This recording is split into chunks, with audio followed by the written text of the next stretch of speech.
CM साहबा के initiative पे हमने सीएम कंप्लेंट सेल यहाँ बनाया है ताकि जो भी हमारे पेशेंट्स यहाँ पे आते हैं उनकी कोई शिकायत है उनका अजाला किया जाए, उनकी मुश्किलात को दूर किया जाए। तो जिसके लिए हम लोग यहाँ पे सीएम साहबा के बिल्कुल जो उनका एक इनिशिएटिव है कि कोई भी मसला मसाइल मरीज़ों को, कोई दवाई का मसला है,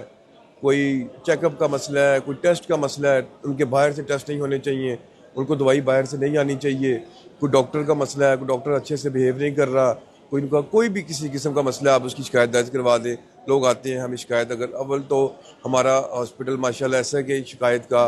माइनर सा चांस है, कोई एक दो हो भी जाती हैं, वो आती हैं, हम उनका अजाला करवाते हैं डॉक्टर साहब से। सारा को मेडिसिन का मसला है, उनका मेडिसिन का मसला हल करवाते हैं, कोई चेकअप का मसला है वो भी हल करवाते हैं। इंशाल्लाह अल्लाह पाक हमें और तरक्की दे और कामयाबी दे इसी मामलात में। जो मैडम सीएम साहबा का एक इनिशिएटिव है जो कि बहुत अच्छा है, लोगों ने बड़ा अप्रिशिएट किया है, लोगों ने बड़ा इसको कहा है कि आपने ये बहुत अच्छा शुरू किया है मैडम साहब है। लेकिन मैडम को मतला करें कि मतलब कि मैडम चाहती हैं कि हमें डायरेक्ट मुझे मतला करें